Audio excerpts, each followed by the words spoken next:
Hi students, I am V S Rao. ఈరోజు topic వచ్చేసి correlation topic చేస్తున్నాం.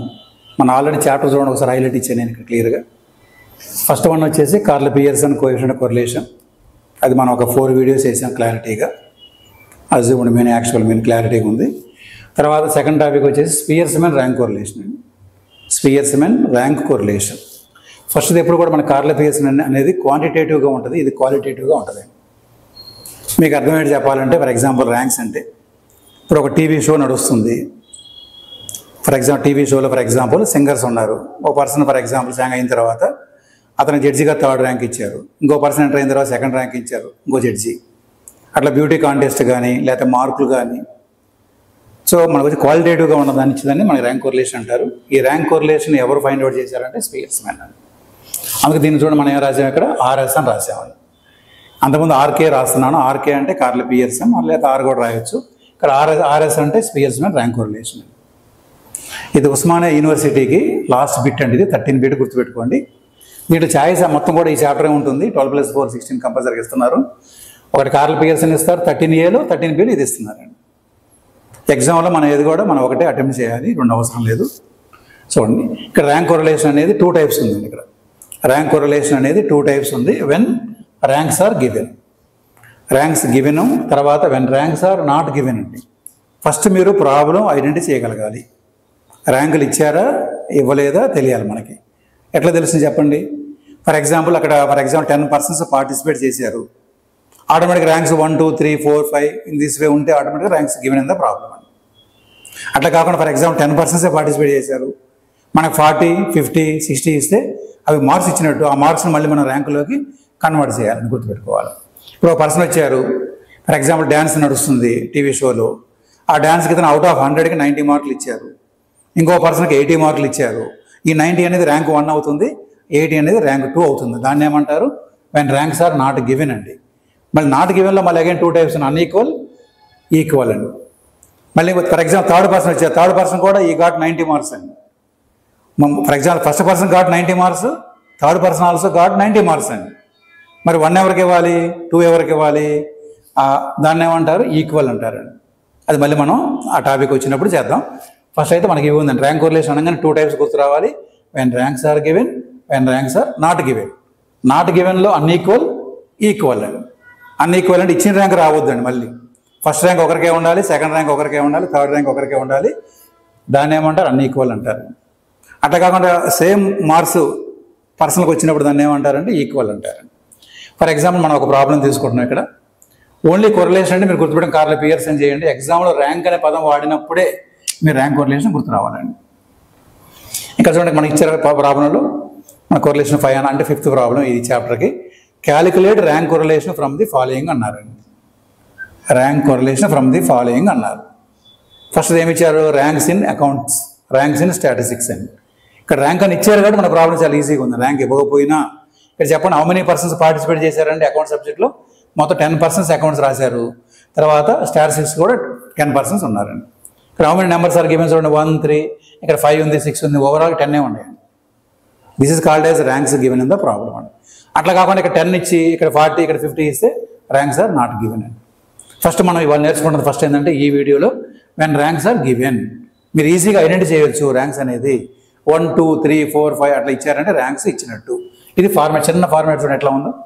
Calculation of rank correlation, calculation of rank correlation. First what are the given ranks in accounts. నేను అకౌంట్స్ని X అనుకుంటున్నాను. మీరు రాయొచ్చు ఇక్కడ ర్యాంక్స్ ఇన్ అకౌంటెన్సీ అని చెప్పి రాసి కూడా ఎక్స్ రాయొచ్చు, ఏం కదా.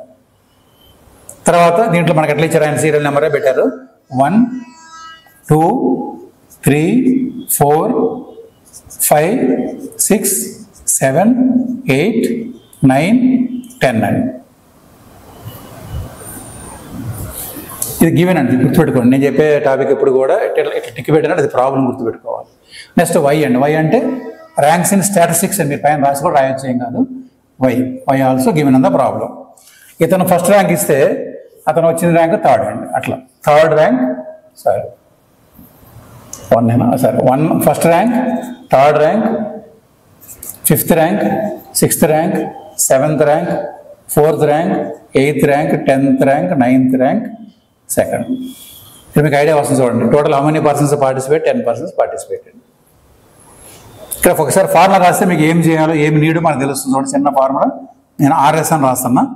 S మీన్స్ స్పియర్స్మెన్ అని, S మీన్స్ స్పియర్స్మెన్ అని రాస్తున్నాను, కన్ఫ్యూజ్ కాకుండా. మళ్ళీ R రాస్తే మళ్ళీ అది కార్ల పియర్స్ అన్న స్పియర్స్మెన్ అన్న మనకు కన్ఫ్యూజ్ ఉంటుంది కాబట్టి S అని రాశాను.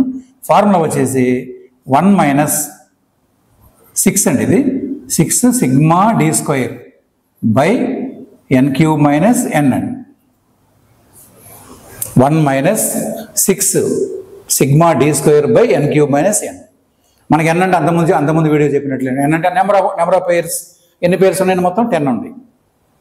సో 10 ఈజ్ n అండి. మనకు వచ్చి n తెలిసిపోయింది. 6 అనేది మనకు వచ్చే ఫార్ములా ఇంక్లూడింగ్ ఉంది. మనకు కావాల్సింది d స్క్వేర్ కావాలి. ఫస్ట్ d వస్తే d స్క్వేర్ ఈజీగా వస్తుంది. d ఎట్లా వస్తుందండి? x మైనస్ y అండి. ఇక్కడ నేను రాస్తాను. d అంటే ఏదో కాదండి, డిఫరెన్స్ ఇన్ ర్యాంక్స్ అండి. d అంటే డిఫరెన్స్ ఇన్ ర్యాంక్స్ అండి. డిఫరెన్స్ ఇన్ ర్యాంక్స్ అండి. అంటే జడ్జి గారు 1, జడ్జి గారు 2, లేదా అకౌంటెన్సీ ర్యాంకులకి స్టాటిస్టిక్స్ ర్యాంకులకి డిఫరెన్స్ ఉన్నదని d అంటారు. చూడండి 1 - 1 అండి 0, 2 - 3 అండి -1, 3 - 5 అండి -2, 4 - 6 అండి -2. ఒకవేళ ఈ మైనస్లో కూడా కన్ఫ్యూజన్, మీరు క్యాలిక్యులేటర్ వాడండి. క్యాలిక్యులేటర్ మైనస్ చూపిస్తుంది, ఇక్కడ ప్రాబ్లం ఉంది. 5 - 7 అండి -2, 6 - 4 అండి 2, 7 - 8 -1, 8 - 10 -2, 9 - 9 0, 10 - 2 8 అండి. ఈ d మీరు టోటల్ చేయాల్సిన అవసరం లేదు. ఎందుకనంటే ఫార్ములాలో d ఉందా, d స్క్వేర్ ఉందా? d స్క్వేర్ ఉంది. ఫార్ములాలో ఏముంటే దాన్ని మనం ఆ కాలమే టోటల్ అప్ చేయాలండి.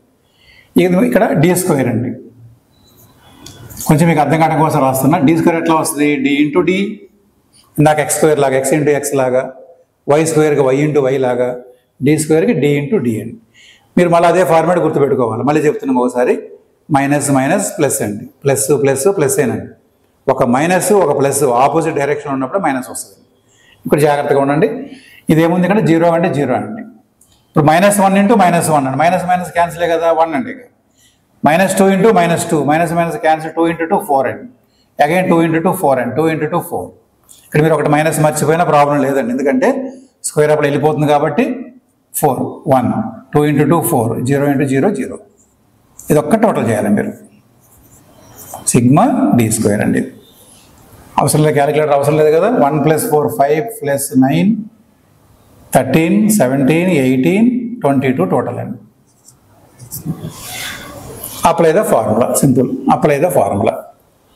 ఫార్ములా గుర్తుపెట్టుకోండి. 1 - 6 sigma d square by n³ minus n. Formula పడుతుంది. 1 ఎవరిదండి? న్యూమరేటర్ది కాదండి, డినామినేటర్ది కాదు. 1 అనేది కామన్ ఫర్ బోత్ అండి. 1 - 6 ఇంటూ d స్క్వేర్ మనం ఇప్పుడే ఫైండ్ అవుట్ చేసాము 22 అండి. n అంటే కౌంట్ చేసాం 10, కాబట్టి n ప్లేస్లో 10 రాశాను. nకి ఏముందంటే క్యూబ్ ఉంది, 10³ మైనస్ n అంటే 10. ఇది ఫస్ట్ స్టెప్ అండి. ఫస్ట్ ఫార్ములా రాయాలి, ఫార్ములాలో సబ్స్టిట్యూట్ చేశాను అంతే, ఏం లేదు ఇక్కడ. ఈజ్ ఈక్వల్ 10 1 మైనస్, ఇప్పుడు క్యాలిక్యులేటర్ యూజ్ చేయాలి. 6 ఇంటూ 22 అండి. 6 ఇంటూ 22 6 ఇంటూ 22 132. 10 ఇంటూ 10 ఎట్లా చెప్పండి? 10 ఇంటూ 10 ఎట్లా? 10³ ఇట్లా 10³ 10 ఇంటూ 10 అని గుర్తుపెట్టుకోండి. క్యాలిక్యులేటర్ వాడచ్చు, ఏం కాదు. 10 ఇంటూ 10 ఇంటూ 10 మీరు చూడండి, ఇక్కడ తెలుస్తుంది. 10 ఇంటూ 10 100, 100 ఇంటూ 10 ఎంత? 1000. అంటే 10³ ఎంత వస్తుంది? క్యాలిక్యులేట్ చేస్తే మీకు 1000 వస్తుందండి. 1000 మైనస్ 10 మర్చిపోకండి. 1000 మైనస్ 10 అండి 990 is equal to last step 1 minus 1 common. చాలామంది 132లో 1 మైనస్ చేస్తారు, చేయకూడదండి. 1 అనేది కామన్. 132 బై 990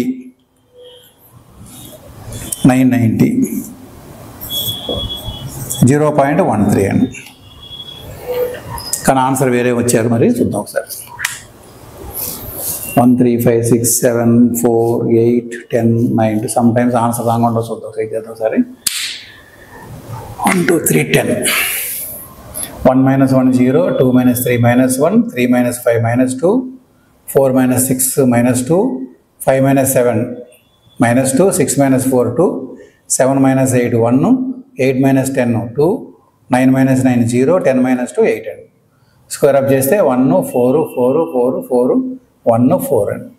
క్యాలిక్యులేషన్ చేస్తే 4 4 4 5 4s ఉన్నాయి. 1 2 3 4 5 22 కరెక్టే ఉంది.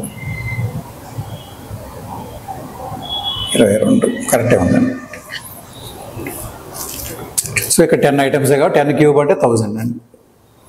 1000 - 10 990.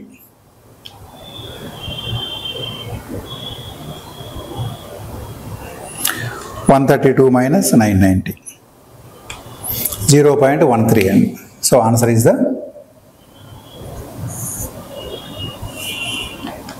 1 - 0.13.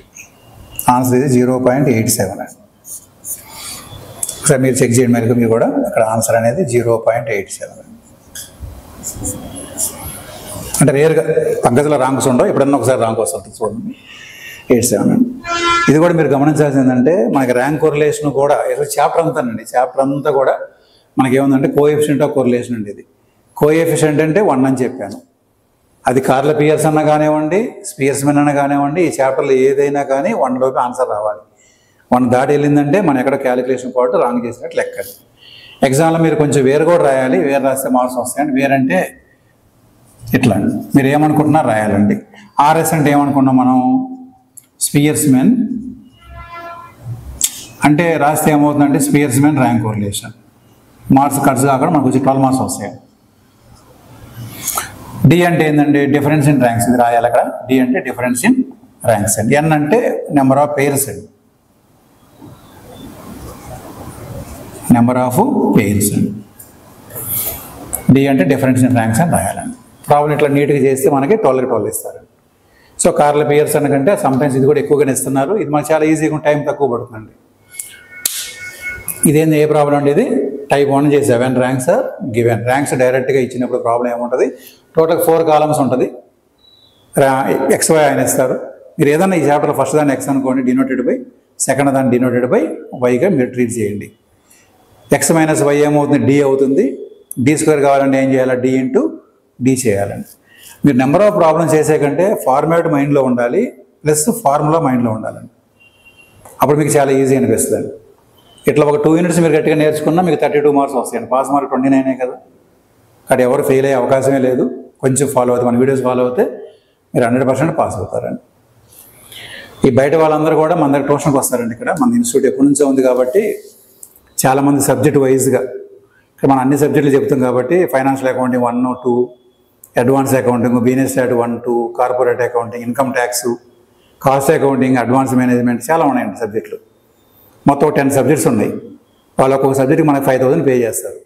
అంటే ఇండైరెక్ట్గా ఒక స్టూడెంట్ మనకి సెమ్ 1లో ఎంటర్ అయ్యిందంటే మనకు 50,000 మనకి ఇన్కమ్ వస్తుందండి. కానీ ఇప్పుడు మన వీడియో చూసిన తర్వాత మీకు ఎటువంటి కోచింగ్ అవసరం లేదు, ట్యూషన్ ఫీజు కూడా అవసరం లేదు, ఎగ్జామ్ మళ్ళీ రాయాల్సిన అవసరం కూడా లేదండి. లేదు ఒకసారి మళ్ళీ మనం ఆఫ్లైన్లో క్లాసులు విందామంటే లాస్ట్లో ఎగ్జామ్స్ అప్పుడు క్లాసులు పెడతామండి. ఇది ఎగ్జామ్స్ అప్పుడు క్లాసులు పెడతాం గ్రూప్గా. మీ తర్వాత కామెంట్ ద్వారా మాకు తెలియజేసి రిజిస్టర్ చేసుకోవచ్చు. ఒక సబ్జెక్ట్కి 500 రూపీసే ఫీజు ఉంటుంది. 5 డేసే క్లాసులు ఉంటాయి.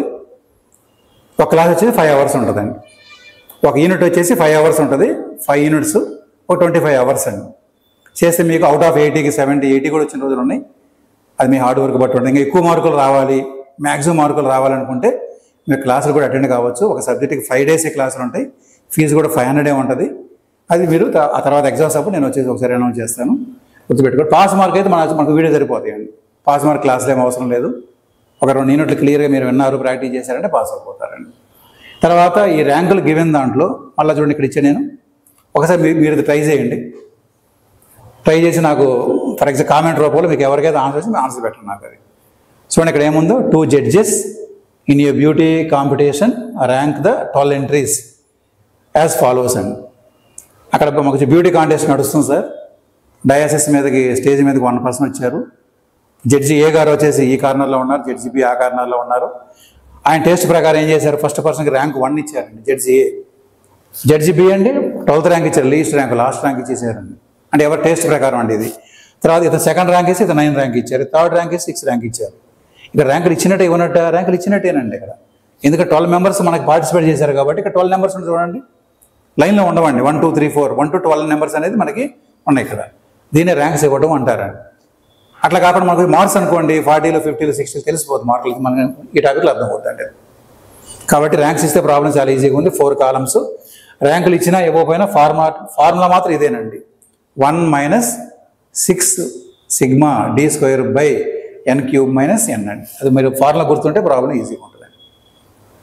ఇది ఎట్లా రివిజన్ చేయాలండి మీరు ఒక్కసారి ప్రతిరోజు అండి, కొంచెం ఒక 5 minutes మీరు కేటాయించండి. ఒకసారి ఫార్ములా గుర్తు తెచ్చుకోండి జస్ట్ మీరు. ఎట్లా, ఫర్ ఎగ్జాంపుల్ ఇంతకుముందు ఫార్ములా ఏముంది మన కార్ల్ పియర్సన్కి, సిగ్మా xy రెండు కలిపి minus sigma x into sigma y/n. చూడండి ఎంత క్లియర్గా ఉందో. xy కలిపి ఉంది, మళ్ళీ ఇక్కడ xy విడదీసాం. బై అండర్ రూట్లో x గురించి, మరి సెకండ్ రూట్లో y గురించి. Sigma x² - sigma x² n అంటే మీకు మీరు అనుకోండి, అండ్ nకి స్క్వేర్ లేదు, అప్పుడు ఎగ్జామ్లో బాగా గుర్తుంటుంది. అండర్ రూట్ వైలో మళ్ళీ y² సిగ్మా y² n అంటే నెంబర్ ఆఫ్ పేర్స్ మీరు అనుకోండి. ఒకసారి మీరు వచ్చి ఇమాజిన్ చేసుకోవాలి ఎట్లా ఉంటుంది కాలమ్స్ అనేది. కార్ల పేర్స్ అనగానే 7 కాలమ్స్ ఉంటాయి. Capital X, small x, small x², capital Y, small y, small y², xy. మీకు గుర్తు రాబోతే ఒకసారి మళ్ళీ మీరు వచ్చి నోట్బుక్ చూడవచ్చు మీరు. ఇవన్నీ చేయాలి మనం. ఆన్సర్ ఎప్పుడు కూడా 1 లోపలే రావాలి, అది గుర్తుపెట్టుకోండి. కాబట్టి ఇట్లా మీరు చేస్తూ ఉండాలి. ఈ క్లాస్ మీకు బాగా అర్థమైంది అనుకుంటున్నాను, నేను చాలా స్లోగా అని చెప్పాను. ఇది ఈ క్లాస్ మీరు ప్రాక్టీస్ చేయాలి. ఇది ఒక ప్రాబ్లం చూడండి. ఈ ప్రాబ్లం మీరు ఒకసారి మీరు ట్రై చేయండి. సేమ్ లైక్ దీనిలాగండి, దీనిలాగా ట్రై చేయండి. ఆన్సర్ వచ్చిన వాళ్ళు కామెంట్ రూపంలో తెలియజేయండి. మన వీడియో నచ్చితే మీరు లైక్ చేయండి, షేర్ చేయండి, సబ్స్క్రైబ్ చేయండి. బెల్ ఐకాన్ ఉంటే మీరు ట్యాప్ చేయండి. మన వీడియోస్ ప్రతిదీ కూడా మీకు వచ్చి నోటిఫికేషన్ వస్తుంది, మీకు ఈజీగా ఉంటుంది. All the best my dear students.